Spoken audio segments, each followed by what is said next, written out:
जैसे कि sir 68वीं BPSC से सर ऐसे को का मतलब एक पेपर बना दिया गया है यूपीएससी के तर्ज पे, तो सर ऐसे का तैयारी कैसे किया जाए सर? हाँ सर, देखिए उसका बुक क्या होना चाहिए, ये सब सारी बताएं। इससे का क्या है कि एक ओपन डायमेंशन है, तो आपको समझना है कि किन किन डायमेंशन से इससे के पूछे जा सकते हैं टॉपिक।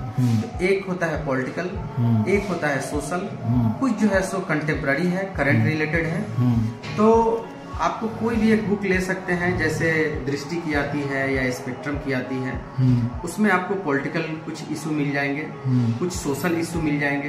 तो पॉलिटिकल इशू को तैयार कीजिए। देखिए सब में मेन क्या है, कंटेंट। सारा का मेन कोर है कि आपके पास कंटेंट होना चाहिए जी। तो अब जैसे मान ली कि राजनीति का अपराधीकरण, ये पॉलिटिकल इशू बनता है, ठीक है।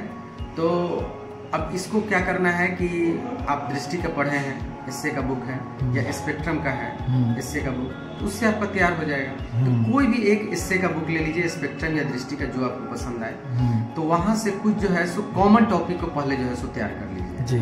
इसके बाद जो आप जीएस पढ़ रहे हैं वहां से भी हेल्प मिलेगा, और जो आप न्यूज़पेपर पढ़ते हैं, न्यूज़पेपर से भी बहुत हेल्प मिलेगा जी सर। तो आपका एक टॉपिक ये current related, social issue, political related, ये आपका यहाँ से तैयार हो जाएगा। और एक जो प्रोवर्ब वाला है, तो प्रोवर्ब के लिए कहावत, जो लोकल स्थानीय कहावत पे जो है सो मुहावरे के लिए, हाँ, उसके लिए क्या करना है कि उसमें आपको अधिक से अधिक मुहावरा और कहावत को समझना है, और समझना किस संदर्भ में है, तो समझना है सबको प्रशासन के संदर्भ में। जैसे हमने कहा था सर उसका कंटेंट कैसे विस्तार किया जाए, क्योंकि उसको तो विस्तार करना होता है मुहावरा का। देखिए उसका जो विस्तार करना है वो पूरी तरह सिर्फ और सिर्फ आपके एनालिटिकल एबिलिटी और राइटिंग स्किल पर डिपेंड करता है। तो एनालिटिकल जो एबिलिटी आएगी वो धीरे धीरे आएगी, प्रैक्टिस से आएगी। लेकिन हमने एक चीज कहा है कि जो उसमें आप कोर डालना है वो आपका एडमिनिस्ट्रेटिव अप्रोच डालना है। तो जो कुछ भी, अब जैसे एक वो कहावत नहीं है जो कहते हैं कि भोज के समय कोहड़ा रोकना, अब ये तो आया भी था, इसी को ले ले, किसी भी आप कहावत को ले लें, तो हमको तुरंत उसको जो है सो प्रशासन से जोड़ना है। तो प्रशासन से जोड़ना है, तो प्रशासन में इसका संदर्भ क्या होगा, या इसका व्यवहारिक संदर्भ क्या होगा, इसका मतलब ही यही है कि हमें पूर्व में जो है सो पहले तैयारी करनी चाहिए। ये नहीं कि जब हमें जरूरत पड़े तो हम आनंद फानंद में किसी चीज की तैयारी कर रहे हैं। अब प्रशासन में आ जाइए, तो प्रशासन में क्या होता है, प्रशासन में कई बार लॉ एंड ऑर्डर की जरूरत पड़ती है, कई बार जो है सो आपदा आती है। तो आपदा आती है तो आपदा के 3 आयाम होते हैं, आपदा पूर्व तैयारी, आपदा के दौरान तैयारी, और आपदा के बाद की तैयारी। तो अब हमको जब हम इसको एडमिनिस्ट्रेशन के संदर्भ में जब हम डील करेंगे, तो इस एग्जाम्पल के साथ जो है सो डील करेंगे।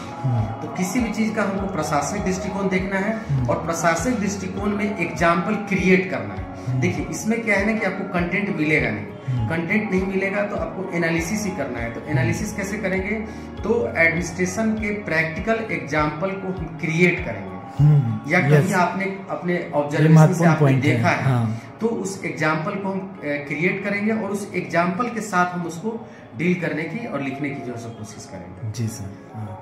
काफ़ी अच्छा इन्फॉर्मेशन बताया सर ने, ऐसे के लिए बहुत ही कारगर साबित होगी ये चीज़। आप लोग भी इसे फॉलो करें, क्योंकि कहीं ना जब आप कहावत के लिए काम करते हैं, मुहावरे के लिए काम करते हैं, तो आप क्या कीजिए कि कुछ जो है सो मुहावरे की लिस्ट बनाइए पहले, ठीक है। और जो 1-2 अगर अच्छे कैंडिडेट का आपका ग्रुप है, तो ग्रुप में बैठ कर डिस्कस कीजिए कि ये बताओ कि इस मुहावरे का प्रशासनिक संदर्भ कुछ हो सकता है, ग्रुप डिस्कशन। तो जैसे मान लीजिए कि हो सकता है कि अभी हमारे दिमाग में 1-2 पॉइंट आया कि हाँ इसका प्रशासनिक आयाम तो ये हो सकता है, अगले के दिमाग में 2-4 और आए। तो इस तरह से अगर बार बार करेंगे, ऐसे में मतलब ग्रुप डिस्कशन से बहुत ज्यादा लाभ मिलता है।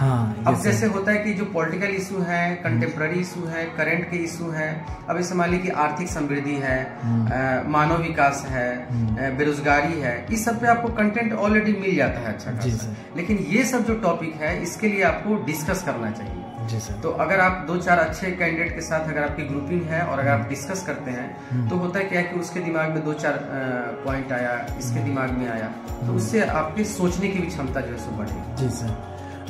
तो सर और एक सवाल है सर दर्शकों का, जो एस्पायरेंट्स हैं उन सभी का सवाल ये रहता है मन में कि सर इंटरव्यू में सर कैसे मतलब कि हाई स्कोर करें, कैसे मतलब कि अपना नंबर ज़्यादा से ज़्यादा बढ़ाएं, क्योंकि सर जब फाइनल लिस्ट आता है तो कहीं ना कहीं सर वो टॉप 10 में जैसे कि आपका सर रैंक आया 8 आया सर, तो कहीं ना कहीं जो इंटरव्यू मार्क्स होता है वो बहुत मायने रखता है सर। तो आप कैसे इसको कैसे देखते हैं सर, कैसे बढ़ाना चाहिए सर? हमने जो मेंस में आपको बताया था कि आपको सबसे पहले जो है सो वो कैब जब आप लिखते हैं तो लिखने के दौरान जो आपके सेंटेंस होते हैं वो शब्दों का संग्रह होता है, शब्द से मिलकर के ही सेंटेंस बनते हैं। तो अगर आप कोई प्रभावशाली सेंटेंस बनाना चाहते हैं तो सबसे पहले आपके पास एक अच्छा शब्द होना चाहिए। उसी तरीके से जब आपकी अभिव्यक्ति की बात आती है तो अभिव्यक्ति के लिए भी जरूरी होता है कि आपके पास एक अच्छा वोकैब का लिस्ट हो।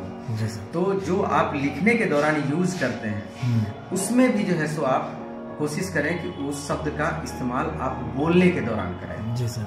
तो बोलने के दौरान जब आप अच्छे शब्दों का इस्तेमाल करेंगे तो उससे आपकी अभिव्यक्ति अच्छी होगी। और एक चीज यह ध्यान रखना चाहिए कि कहते हैं कि हिंदी को खूबसूरत बनाने के लिए बोलने के दौरान सामान्य पत्रकारिता की भाषा में, राजनीति संदर्भ में हिंदी को खूबसूरत बनाने के लिए उर्दू के शब्दों का इस्तेमाल किया जाता है। जी सर। उससे वो सुनने में बहुत अच्छा लगता है। और सामान्य संदर्भों में, इंटरपर्सनल स्किल में, इंटरव्यू में, एडमिनिस्ट्रेशन के संदर्भ में हिंदी मीडियम के लड़के को भी ये कोशिश करनी चाहिए कि कुछ शब्द हम इंग्लिश का यूज करें। इंग्लिश की टर्मिनोलॉजी जो आप यूज ये काफी इम्पोर्टेंट बात है दोस्तों, आप इसे गौर से सुनेंगे। तो आपकी जो है आपका जो एक्सप्रेशन है वो अच्छा होगा, इम्प्रेसिव होगा। जी सर। तो भले ही आप हिंदी मीडियम के हों लेकिन यह कोशिश करें कि आपके शब्द जो है सो कुछ इंग्लिश के अच्छे अच्छे शब्द का आप इस्तेमाल करें। जी सर।